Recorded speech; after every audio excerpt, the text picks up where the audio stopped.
ಒಂದು ರಾಜ್ಯ ಸರ್ಕಾರ ಯಾರು ಅಹಿಂದ ಸರ್ಕಾರ ಅಂತ ಹೇಳ್ಕೊಳ್ತಾರೆ ಅವರು ಸಾಮಾಜಿಕ ನ್ಯಾಯ ಒದಗಿಸೋದ್ರಲ್ಲಿ SC ಯಾವುದೋ ಒಂದು ಒಳ ಮೀಸಲಾತಿ ಹೋರಾಟ 35 ವರ್ಷಗಳಿಂದ ನ್ಯಾಯಯುತವಾದ ಹೋರಾಟ ನಡೀತಾ ಇದೆ. ಆ ಒಳ ಮೀಸಲಾತಿ ಒದಗಿಸೋದಲ್ಲಿ ಮೀನಾಮೇಷಿ ಎಣಿಸಿ 2 ವರ್ಷ ತಡ ಮಾಡಿ ಆಮೇಲೆ ಮಾಡ್ತೀವಿ ಒಂದು ಸುಪ್ರೀಂ ಕೋರ್ಟ್ ಸ್ಟೇಟ್ ರೈಟು ಕೊಟ್ಟರು ಕೂಡ ಅದನ್ನು ಮಾಡಿದೆ. ಇವಾಗ ಮಾಡಿದಾಗ ನಾಗಮೋಹನ್ ದಾಸ್ ವರದಿ ಏನು 150 ಕೋಟಿ ಹೆಚ್ಚು ಕಮ್ಮಿ ಆಗಿದೆ ಖರ್ಚು, ಅದನ್ನು ಪರಿಗಣನೆ ತಗೊಳ್ಳದೆ ಈ ಅಲೆಮಾರಿ ಸಮುದಾಯಗಳನ್ನು ಯಾರು ಇವತ್ತು ಸಾಮಾಜಿಕ, ಆರ್ಥಿಕ, ಶೈಕ್ಷಣಿಕ, ರಾಜಕೀಯ, ಭೂಮಿನಲ್ಲಿ ಎಲ್ಲ ರೀತಿಯಲ್ಲಿ ವಸತಿನಲ್ಲಿ ವಂಚಿತ ಸಮುದಾಯಗಳನ್ನು ಅವ್ರಿಗಿಂತ ಬಲಿಷ್ಠರ ಜೊತೆ ಸೇರಿಸಿದ್ರೆ ಅವ್ರಿಗೆ ಯಾವ ಪ್ರಾತಿನಿಧ್ಯ ಸಿಗಲ್ಲ, ಅವ್ರ ಸಮುದಾಯದ ಏಳಿಗೆ ಸಾಧ್ಯ ಇಲ್ಲ, ಅವ್ರಿಗೆ ಶಿಕ್ಷಣ, ಆರೋಗ್ಯದಲ್ಲಿ ಎಲ್ಲಿ ಒಂದು ರೀತಿ ನ್ಯಾಯ ಸಿಗಬೇಕು ಅಲ್ಲಿ ಸಿಗ್ತಾ ಇಲ್ಲ. ಸೊ ಈ ಸರ್ಕಾರ ಅಹಿಂದ ಅಂತ ಹೇಳ್ಕೊಳ್ಳೋಕೆ ಯಾವ ಯೋಗ್ಯತೆ ಇಲ್ಲ. ಅಹಿಂದ ಅನ್ನೋದು ಕೇವಲ ಅಧಿಕಾರ ಹಿಡಿಯೋ ಒಂದು ಲೆಕ್ಕಾಚಾರ ಹೊರತು ಇದು ನಿಜವಾಗ್ಲೂ ಈ ದಮನಿತ ಸಮುದಾಯಗಳಿಗೆ ನ್ಯಾಯ ಒದಗಿಸೋ ನಿಜವಾಗ್ಲೂ ಉದ್ದೇಶ ಇಲ್ಲ ಅನ್ನೋದು ಇದು ನಮಗೆ ಸ್ಪಷ್ಟವಾಗಿ ಕಾಣುತ್ತೆ. ಅದನ್ನು ನಮಗೆ 150 ಕೋಟಿ ನಾಗಮೋಹನ್ ದಾಸ್ ವರದಿ ಮಾಡಿ ಆ ಕಮಿಷನ್ ವರದಿ ತಂದು ನೀವು ಅದನ್ನು ಪರಿಗಣನೆ ತಗೊಳ್ಳಲ್ಲ ಅಂದರೆ ಅದರ ಮಾತನ್ನು, ಅದರ ಒಂದು ವಿಚಾರಗಳನ್ನ, ಅದು ಮುಖ್ಯವಾದ ವಿಚಾರ, ನ್ಯಾಯಬದ್ಧ ವಿಚಾರ ತಗೊಳ್ಳಲ್ಲ ಅಂದರೆ ಅದು ಮಾಡಿ ಏನು ಪ್ರಯೋಜನ?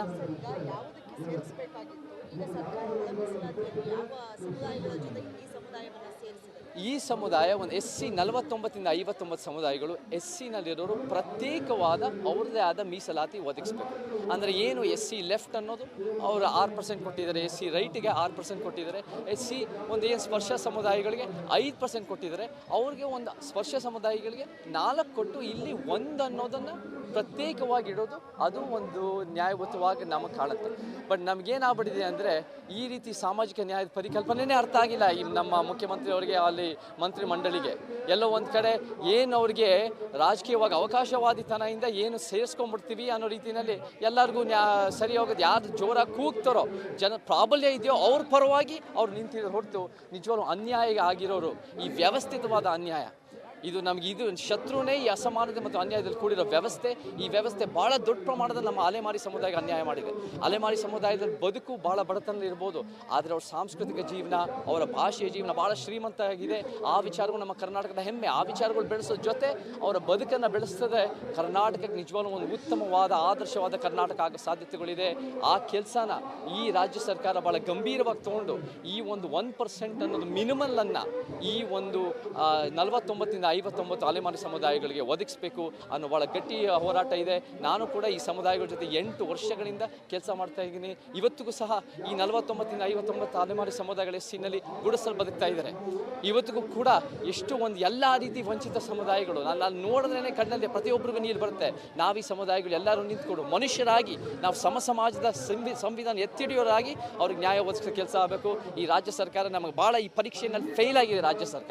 ರಾಜ್ಯ ಸರ್ಕಾರ ನಿಜವಾಗ್ಲೂ ನಮಗೆ ಈ ಸಾಮಾಜಿಕ ನ್ಯಾಯ ಕೊಡೋದ್ರಲ್ಲಿ ಬರೀ ಬಣ್ಣ ಮಾತಾಡ್ತಾರೆ, ಕ್ಯಾಮ್ರಾ ಆನ್ ಆದಾಗ ಮಾತಾಡ್ತಾರೆ ಹೊರತು ಅದನ್ನು ಕಾರ್ಯರೂಪಕ್ಕೆ ಯೋಜನೆ ಮುಖಾಂತರ ತರೋದ್ರಲ್ಲಿ ಯಶಸ್ವಿ ಆಗಿಲ್ಲ. ಇದು ನಮಗೆ ಭಾಳ ದುಃಖಕರವಾದ ವಿಚಾರ. ನ್ಯಾಯಕ್ಕೋಸ್ಕರ ಎಂದೆಂದೂ ನಿಂತಿರ್ತೀನಿ ಅಂತ ಹೇಳಕ್ಕೆ ಇಷ್ಟಪಡ್ತೀನಿ. ತಿಮ್ಮರೋಡಿ ಅವರು ಯಾಕೆ ಅರೆಸ್ಟ್ ಆಗಿದ್ದಾರೆ ಅಂತ ನಾವು ನೋಡಬೇಕು. ಅದನ್ನು ನನಗೆ ಗೊತ್ತಾಗಬೇಕು. ಅದನ್ನು ಇನ್ನೂ ಇವಾಗ ತಾನೇ ಬಂದಿದೆ. ನಮಗೆ ಬರೀ ಮುಖ್ಯಮಂತ್ರಿಯವ್ರ ಬಗ್ಗೆ ಯಾವುದಾದ್ರೂ ಒಂದು ಮಾತು ಅದಕ್ಕೆ ಸಂಬಂಧಪಟ್ಟ ಬೇರೆಯವ್ರು ಹೇಳಿರೋ ಮಾತು ಹೇಳಿದ್ದಕ್ಕೆ ತಕ್ಷಣ ಅರೆಸ್ಟ್ ಮಾಡೋದು ನನಗೆ ಸರಿ ಕಾಣಲ್ಲ. ಆದರೆ ಏನಾದರೂ ಒಂದು ರೀತಿಯಲ್ಲಿ ಬುಲ್ಡೋಸರಿಂದ ಬಂದ್ಬಿಟ್ಟು ಹಿಂಸೆ ಪ್ರಚೋದನೆ ಮಾಡಿದ್ದಾರೆ ಅಂದರೆ ಅದು ಒಂದು ರೀತಿ ಸಂವಿಧಾನ ಉಲ್ಲಂಘನೆ, ಅಭಿವ್ಯಕ್ತಿ ಸ್ವಾತಂತ್ರ್ಯ ಉಲ್ಲಂಘನೆ. ಸೊ ಯಾವ ಮಾತು, ಯಾವ ವಿಚಾರ, ಏನಕ್ಕೆ ಅನ್ನೋ ಡೀಟೇಲ್ಸ್ ಭಾಳ ಮುಖ್ಯ ಆಗುತ್ತೆ. ನಮ್ಗೆ ಅಭಿವ್ಯಕ್ತಿ ಸ್ವಾತಂತ್ರ್ಯ ಎತ್ತಿ ಹಿಡಿಯೋದು ಭಾಳ ಮುಖ್ಯ ಆಗುತ್ತೆ. ಮಾಧ್ಯಮದ ಸ್ವಾತಂತ್ರ್ಯ, ಯೂಟ್ಯೂಬರ್ಸ್ಗಳಾಗಿರ್ಬೋದು ಅದನ್ನು ಎತ್ತಿ ಹಿಡಿಯೋದು ಭಾಳ ಮುಖ್ಯ ಆಗುತ್ತೆ. ಆದರೆ ನಿಂದನಾತ್ಮಕ ಮಾತುಗಳು, ಹಿಂಸೆ ಪ್ರಚೋದನೆಯ ಮಾತುಗಳು ಎಷ್ಟು ಮಟ್ಟಿಗೆ ಸಹಿಸ್ಕೋಬೋದು ಅನ್ನೋ ಒಂದು ಪ್ರಜಾಪ್ರಭುತ್ವದ ಪ್ರಶ್ನೆಗಳು ಬರುತ್ತೆ. ಸೊ ಈ ನಿಟ್ಟಿನಲ್ಲಿ ಭಾಳ ಒಂದು ಸೂಕ್ಷ್ಮವಾಗಿ ನಿರ್ಧಾರ ತಗೊತಾರೆ ಅನ್ನೋ ಒಂದು ನಂಬಿಕೆ ಇದೆ ಈ ರಾಜ್ಯ ಸರ್ಕಾರ. ಅದು ಮಾಡದೇ ಇದ್ರೆ ಅದನ್ನು ಖಂಡಿತ ನಾವು ಖಂಡಿಸ್ತಾ ಬರ್ತೀವಿ ಅಂತ ಹೇಳ್ತಾರೆ.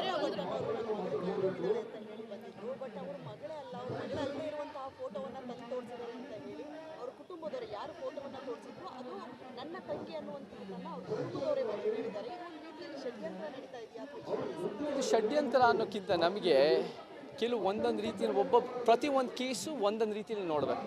ಇಲ್ಲಿ 106 ಅಸಹಜ ಸಾವುಗಳಿದ್ದಾವೆ. ಒಂದೇ ಕೇಸ್ ಅಲ್ಲ ಇದು. ಈ 106 ಅಸಹಜ ಸಾವುಗಳಿಗೆ ಒಬ್ಬೊಬ್ರದ್ದು ಒಂದೊಂದು ಕತೆ ಅನ್ನೋದು ಇದ್ದೇ ಇರುತ್ತೆ. ಆ ಒಂದೊಂದು ಕತೆಗಳು ಸತ್ಯ ಅನ್ನೋದು ಹೊರಗೆ ಬರೋದು ನಮ್ಗೆ ಭಾಳ ಮುಖ್ಯ. ನಮಗೆ ಅಂದ್ಕೊಂಡಿರೋದನ್ನು ಬೇರೆ ಇರ್ಬೋದು, ಅದು ಸಹಜ, ಅದು ಒಂದು ಕತೆ, ಅದು ಒಂದು ಮೀಡಿಯಾ ಅದನ್ನು ಹೊರಗೆ ತರ್ತಾ ಇರೋದು ಒಳ್ಳೆಯದೇ. ಬಟ್ ನಮಗೆ ಒಂದೇ ಕೇಸಿಂದ ಎಲ್ಲ ರೀತಿಯಲ್ಲಿ ನಾವು ಜನರಲೈಸ್ ಮಾಡೋಕ್ಕಾಗಲ್ಲ. ನಮಗೆ 463 ಅಸಹಜ ಸಾವುಗಳನ್ನು ಏನು 2013ರಲ್ಲಿದೆ, ಇವೆಲ್ಲ ಕೇಸ್ಗಳು ಹೊರಗೆ ಬಂದು ನಮಗೆ ನ್ಯಾಯದ ಪರವಾಗಿ ತಪ್ಪಿತಸ್ಥರ ಮೇಲೆ ಕ್ರಮ ಆಗಬೇಕು ಅನ್ನೋ ನಮ್ಮ ಉದ್ದೇಶ ಇದೆ. SIT ತನಿಖೆ ಮೇಲೆ ನನಗೂ ನಂಬಿಕೆ ಇದೆ, ಮತ್ತು ಭಾಳ ಮುಖ್ಯವಾಗಿ ಅಲ್ಲಿ ಯಾರ್ಯಾರು ದಿನನಿತ್ಯ ದೂರು ಕೊಡ್ತಾ ಇದ್ದಾರೆ ಅವ್ರಿಗೂ ನಂಬಿಕೆ ಇದೆ ಅಂತ ಹೊರಗೆ ಬರ್ತಾ ಇದ್ದಾರೆ. SIT ಅದು ಒಳ್ಳೆ ಕೆಲಸ ಮಾಡ್ತಾ ಇದ್ದಾರೆ. ನಮ್ಗೆ ಇಷ್ಟು ವರ್ಷ ಪೊಲೀಸ್ ಮೇಲೆ ನಂಬಿಕೆ ಇದ್ದಿಲ್ಲ. 2000ರಿಂದ 2015ವರೆಗೂ ಏನು ಅನ್ಐಡೆಂಟಿಫೈಡ್ ಬಾಡೀಸ್ ರೆಕಾರ್ಡ್ಸ್ಗಳನ್ನ ಬೆಳ್ತಂಗಡಿ ಪೊಲೀಸ್ ಅಳಿಸಾಕಿದ್ದಾರೆ ಅಂತ ನಮಗೆ ಬಂದಿದೆ ಮಾಹಿತಿ. ಸೊ ಆ ನಿಟ್ಟಿನಲ್ಲಿ ಪೊಲೀಸಿನ ವೈಫಲ್ಯದಿಂದನೇ ಇಷ್ಟು ಅನ್ಯಾಯ ಆಗೋಕ್ಕೆ ಕಾರಣ ಆಗಿದೆ ಅಂತ ನಮ್ಮೆಲ್ಲ ರೀತಿ ಮೂಲಗಳು ಬಂತಾ ಇದೆ. ಬಟ್ SIT ನಿಜವಾಗ್ಲೂ ಒಳ್ಳೆ ಕೆಲಸ ಮಾಡುತ್ತೆ ಅಂದರೆ ಒಳ್ಳೆ ಕೆಲಸ ಈ ಒಂದು ತಿಂಗಳಿಂದ ಮಾಡ್ತಾ ಬರ್ತಾ ಇದ್ದಾರೆ. ಜನರಿಗೂ ಒಂದು ವಿಶ್ವಾಸ ಇದೆ. ಮೊಹಂತಿಯವರಾಗಿರ್ಬೋದು, ಅನೇಕರು ಆ ಒಂದು ವಿಶ್ವಾಸನ ಮುಂದುವರಿಸ್ತಾರೆ, ಪ್ರಾಮಾಣಿಕವಾಗಿ ಕೆಲಸ ಮಾಡ್ತಾರೆ ಅನ್ನೋ ನಂಬಿಕೆ ನಮಗೆ ಖಂಡಿತ ಇದೆ. ಆ ಉದ್ದೇಶ ಖಂಡಿತ ನಮ್ಮದಲ್ಲ. ಆ ಉದ್ದೇಶ ಖಂಡಿತ ಈ ಒಂದು ಕಾಳಜಿ ಉಳ್ಳ ಯಾವುದೇ ಹೋರಾಟಗಾರರು ಯಾವ ಕೆಟ್ಟ ಹೆಸರು ತರೋದಲ್ಲ.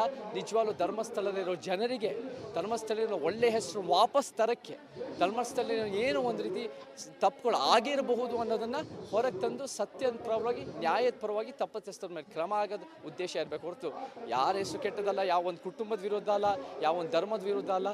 ಇದು ನ್ಯಾಯದ ಪರ ಅಂತ ಹೇಳಕ್ಕೆ ಇಷ್ಟಪಡ್ತೀನಿ. ಈ ಒಂದು ರಾಜ್ಯ ಸರ್ಕಾರ ಯಾರು ಅಹಿಂದ ಸರ್ಕಾರ ಅಂತ ಹೇಳ್ಕೊಳ್ತಾರೆ, ಅವರು ಸಾಮಾಜಿಕ ನ್ಯಾಯ ಒದಗಿಸೋದ್ರಲ್ಲಿ SC ಯಾವುದೋ ಒಂದು ಒಳ ಮೀಸಲಾತಿ ಹೋರಾಟ 35 ವರ್ಷಗಳಿಂದ ನ್ಯಾಯಯುತವಾದ ಹೋರಾಟ ನಡೀತಾ ಇದೆ. ಆ ಒಳ ಮೀಸಲಾತಿ ಒದಗಿಸೋದಲ್ಲಿ ಮೀನಾಮೇಷ ಎಣಿಸಿ 2 ವರ್ಷ ತಡ ಮಾಡಿ ಆಮೇಲೆ ಮಾಡ್ತೀವಿ ಒಂದು ಸುಪ್ರೀಂ ಕೋರ್ಟ್ ಸ್ಟೇಟ್ ರೈಟು ಕೊಟ್ಟರು ಕೂಡ ಅದನ್ನು ಮಾಡಿದೆ. ಇವಾಗ ಮಾಡಿದಾಗ ನಾಗಮೋಹನ್ ದಾಸ್ ವರದಿ ಏನು 150 ಕೋಟಿ ಹೆಚ್ಚು ಕಮ್ಮಿ ಆಗಿದೆ ಖರ್ಚು, ಅದನ್ನು ಪರಿಗಣನೆ ತಗೊಳ್ಳದೆ ಈ ಅಲೆಮಾರಿ ಸಮುದಾಯಗಳನ್ನು ಯಾರು ಇವತ್ತು ಸಾಮಾಜಿಕ, ಆರ್ಥಿಕ, ಶೈಕ್ಷಣಿಕ, ರಾಜಕೀಯ, ಭೂಮಿನಲ್ಲಿ ಎಲ್ಲ ರೀತಿಯಲ್ಲಿ ವಸತಿನಲ್ಲಿ ವಂಚಿತ ಸಮುದಾಯಗಳನ್ನು ಅವ್ರಿಗಿಂತ ಬಲಿಷ್ಠರ ಜೊತೆ ಸೇರಿಸಿದ್ರೆ ಅವ್ರಿಗೆ ಯಾವ ಪ್ರಾತಿನಿಧ್ಯ ಸಿಗಲ್ಲ, ಅವ್ರ ಸಮುದಾಯದ ಏಳಿಗೆ ಸಾಧ್ಯ ಇಲ್ಲ, ಅವ್ರಿಗೆ ಶಿಕ್ಷಣ, ಆರೋಗ್ಯದಲ್ಲಿ ಎಲ್ಲಿ ಒಂದು ರೀತಿ ನ್ಯಾಯ ಸಿಗಬೇಕು ಅಲ್ಲಿ ಸಿಗ್ತಾ ಇಲ್ಲ. ಸೊ ಈ ಸರ್ಕಾರ ಅಹಿಂದ ಅಂತ ಹೇಳ್ಕೊಳ್ಳೋಕೆ ಯಾವ ಯೋಗ್ಯತೆ ಇಲ್ಲ. ಅಹಿಂದ ಅನ್ನೋದು ಕೇವಲ ಅಧಿಕಾರ ಹಿಡಿಯೋ ಒಂದು ಲೆಕ್ಕಾಚಾರ ಹೊರತು ಇದು ನಿಜವಾಗ್ಲೂ ಈ ದಮನಿತ ಸಮುದಾಯಗಳಿಗೆ ನ್ಯಾಯ ಒದಗಿಸೋ ನಿಜವಾಗ್ಲೂ ಉದ್ದೇಶ ಇಲ್ಲ ಅನ್ನೋದು ಇದು ನಮಗೆ ಸ್ಪಷ್ಟವಾಗಿ ಕಾಣುತ್ತೆ. ಅದನ್ನು ನಮಗೆ 150 ಕೋಟಿ ನಾಗಮೋಹನ್ ದಾಸ್ ವರದಿ ಮಾಡಿ ಆ ಕಮಿಷನ್ ವರದಿ ತಂದು ನೀವು ಅದನ್ನು ಪರಿಗಣನೆ ತಗೊಳ್ಳಲ್ಲ ಅಂದರೆ, ಅದರ ಮಾತನ್ನು, ಅದರ ಒಂದು ವಿಚಾರಗಳನ್ನ, ಅದು ಮುಖ್ಯವಾದ ವಿಚಾರ, ನ್ಯಾಯಬದ್ಧ ವಿಚಾರ ತಗೊಳ್ಳಲ್ಲ ಅಂದರೆ ಅದು ಮಾಡಿ ಏನು ಪ್ರಯೋಜನ?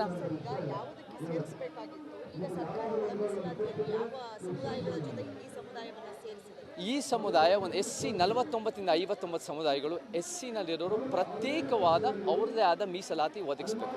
ಅಂದರೆ ಏನು SC ಲೆಫ್ಟ್ ಅನ್ನೋದು ಅವರು 6% ಕೊಟ್ಟಿದ್ದಾರೆ, SC ರೈಟಿಗೆ 6% ಕೊಟ್ಟಿದ್ದಾರೆ, SC ಒಂದು ಏನು ಸ್ಪರ್ಶ ಸಮುದಾಯಗಳಿಗೆ 5% ಕೊಟ್ಟಿದ್ದಾರೆ, ಅವ್ರಿಗೆ ಒಂದು ಸ್ಪರ್ಶ ಸಮುದಾಯಗಳಿಗೆ 4 ಕೊಟ್ಟು ಇಲ್ಲಿ 1 ಅನ್ನೋದನ್ನು ಪ್ರತ್ಯೇಕವಾಗಿಡೋದು ಅದು ಒಂದು ನ್ಯಾಯಯುತವಾಗಿ ನಮಗೆ ಕಾಣುತ್ತೆ.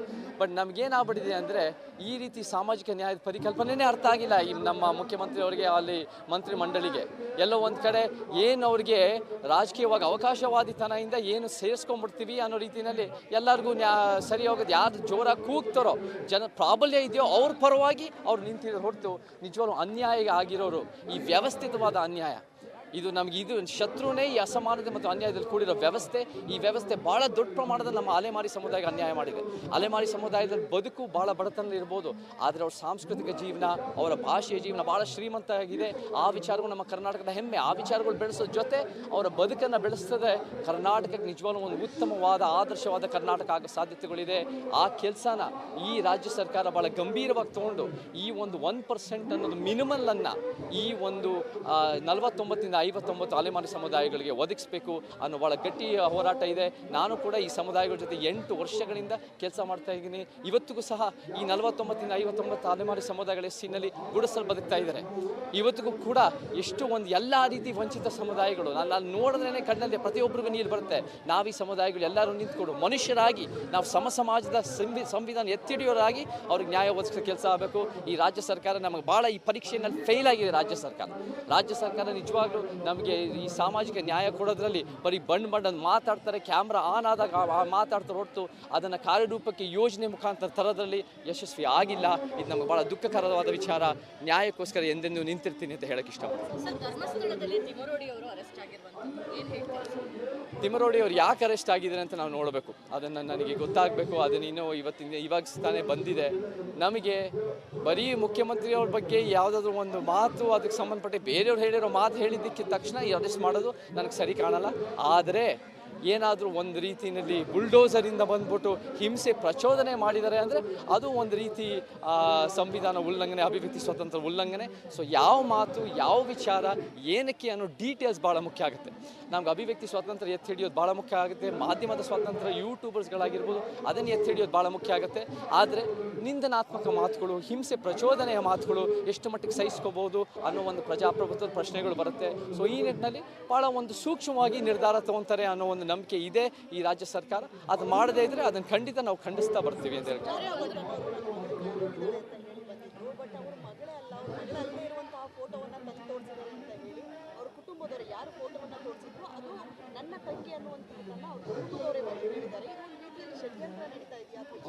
ಇದು ಷಡ್ಯಂತ್ರ ಅನ್ನೋಕ್ಕಿಂತ ನಮಗೆ ಒಂದೊಂದು ರೀತಿಯಲ್ಲಿ ಪ್ರತಿ ಒಂದು ಕೇಸು ಒಂದೊಂದು ರೀತಿಯಲ್ಲಿ ನೋಡಬೇಕು. ಇಲ್ಲಿ ನೂರಾರು ಅಸಹಜ ಸಾವುಗಳಿದ್ದಾವೆ, ಒಂದೇ ಕೇಸ್ ಅಲ್ಲ ಇದು. ಈ ನೂರಾರು ಅಸಹಜ ಸಾವುಗಳಿಗೆ ಒಬ್ಬೊಬ್ರದ್ದು ಒಂದೊಂದು ಕತೆ ಅನ್ನೋದು ಇದ್ದೇ ಇರುತ್ತೆ. ಆ ಒಂದೊಂದು ಕತೆಗಳು ಸತ್ಯ ಅನ್ನೋದು ಹೊರಗೆ ಬರೋದು ನಮ್ಗೆ ಭಾಳ ಮುಖ್ಯ. ನಮಗೆ ಅಂದ್ಕೊಂಡಿರೋದನ್ನ ಬೇರೆ ಇರ್ಬೋದು, ಅದು ಸಹಜ. ಅದು ಒಂದು ಕತೆ, ಅದು ಒಂದು ಮೀಡಿಯಾ ಅದನ್ನು ಹೊರಗೆ ತರ್ತಾ ಇರೋದು ಒಳ್ಳೆಯದೇ. ಬಟ್ ನಮಗೆ ಒಂದೇ ಕೇಸಿಂದ ಎಲ್ಲ ರೀತಿಯಲ್ಲಿ ನಾವು ಜನರಲೈಸ್ ಮಾಡೋಕ್ಕಾಗಲ್ಲ. ನಮಗೆ 463 ಅಸಹಜ ಸಾವುಗಳನ್ನು ಏನು 2013 ಇವೆಲ್ಲ ಕೇಸ್ಗಳು ಹೊರಗೆ ಬಂದು ನಮಗೆ ನ್ಯಾಯದ ಪರವಾಗಿ ತಪ್ಪಿತಸ್ಥರ ಮೇಲೆ ಕ್ರಮ ಆಗಬೇಕು ಅನ್ನೋ ನಮ್ಮ ಉದ್ದೇಶ ಇದೆ. SIT ತನಿಖೆ ಮೇಲೆ ನನಗೂ ನಂಬಿಕೆ ಇದೆ. ಮತ್ತು ಭಾಳ ಮುಖ್ಯವಾಗಿ ಅಲ್ಲಿ ಯಾರ್ಯಾರು ದಿನನಿತ್ಯ ದೂರು ಕೊಡ್ತಾ ಇದ್ದಾರೆ ಅವ್ರಿಗೂ ನಂಬಿಕೆ ಇದೆ ಅಂತ ಹೊರಗೆ ಬರ್ತಾ ಇದ್ದಾರೆ. SIT ಅದು ಒಳ್ಳೆ ಕೆಲಸ ಮಾಡ್ತಾ ಇದ್ದಾರೆ. ನಮ್ಗೆ ಇಷ್ಟು ವರ್ಷ ಪೊಲೀಸ್ ಮೇಲೆ ನಂಬಿಕೆ ಇದ್ದಿಲ್ಲ. 2000ರಿಂದ 2015ವರೆಗೂ ಏನು ಅನ್ಐಡೆಂಟಿಫೈಡ್ ಬಾಡೀಸ್ ರೆಕಾರ್ಡ್ಸ್ಗಳನ್ನ ಬೆಳ್ತಂಗಡಿ ಪೊಲೀಸ್ ಅಳಿಸಾಕಿದ್ದಾರೆ ಅಂತ ನಮಗೆ ಬಂದಿದೆ ಮಾಹಿತಿ. ಸೊ ಆ ನಿಟ್ಟಿನಲ್ಲಿ ಪೊಲೀಸಿನ ವೈಫಲ್ಯದಿಂದನೇ ಇಷ್ಟು ಅನ್ಯಾಯ ಆಗೋಕ್ಕೆ ಕಾರಣ ಆಗಿದೆ ಅಂತ ನಮ್ಮೆಲ್ಲ ರೀತಿ ಮೂಲಗಳು ಬರ್ತಾ ಇದೆ. ಬಟ್ SIT ನಿಜವಾಗ್ಲೂ ಒಳ್ಳೆ ಕೆಲಸ ಮಾಡುತ್ತೆ ಅಂದರೆ ಒಳ್ಳೆ ಕೆಲಸ ಈ ಒಂದು ತಿಂಗಳಿಂದ ಮಾಡ್ತಾ ಬರ್ತಾ ಇದ್ದಾರೆ. ಜನರಿಗೂ ಒಂದು ವಿಶ್ವಾಸ ಇದೆ. ಮೊಹಂತಿಯವರಾಗಿರ್ಬೋದು, ಅನೇಕರು ಆ ಒಂದು ವಿಶ್ವಾಸನ ಮುಂದುವರಿಸ್ತಾರೆ, ಪ್ರಾಮಾಣಿಕವಾಗಿ ಕೆಲಸ ಮಾಡ್ತಾರೆ ಅನ್ನೋ ನಂಬಿಕೆ ನಮಗೆ ಖಂಡಿತ ಇದೆ. ಆ ಉದ್ದೇಶ ಖಂಡಿತ ನಮ್ಮದಲ್ಲ. ಆ ಉದ್ದೇಶ ಖಂಡಿತ ಈ ಒಂದು ಕಾಳಜಿ ಉಳ್ಳ ಯಾವುದೇ ಹೋರಾಟಗಾರರು ಯಾವ ಕೆಟ್ಟ ಹೆಸರು ತರೋದಲ್ಲ. ನಿಜವಾಗ್ಲೂ ಧರ್ಮಸ್ಥಳದಲ್ಲಿರೋ ಜನರಿಗೆ, ಧರ್ಮಸ್ಥಳದಲ್ಲಿರೋ ಒಳ್ಳೆ ಹೆಸರು ವಾಪಸ್ ತರಕ್ಕೆ, ಧರ್ಮಸ್ಥಳದಲ್ಲಿ ಏನು ಒಂದು ರೀತಿ ತಪ್ಪುಗಳು ಆಗಿರಬಹುದು ಅನ್ನೋದನ್ನು ಹೊರಗೆ ತಂದು ಸತ್ಯದ ಪರವಾಗಿ, ನ್ಯಾಯದ ಪರವಾಗಿ ತಪ್ಪಿತಸ್ಥರ ಮೇಲೆ ಕ್ರಮ ಆಗೋದು ಉದ್ದೇಶ ಇರಬೇಕು ಹೊರತು ಯಾರ ಹೆಸರು ಕೆಟ್ಟದಲ್ಲ, ಯಾವ ಒಂದು ಕುಟುಂಬದ ವಿರುದ್ಧ ಅಲ್ಲ, ಯಾವ ಒಂದು ಧರ್ಮದ ವಿರುದ್ಧ ಅಲ್ಲ. ಇದು ನ್ಯಾಯದ ಪರ ಅಂತ ಹೇಳಕ್ಕೆ ಇಷ್ಟಪಡ್ತೀನಿ.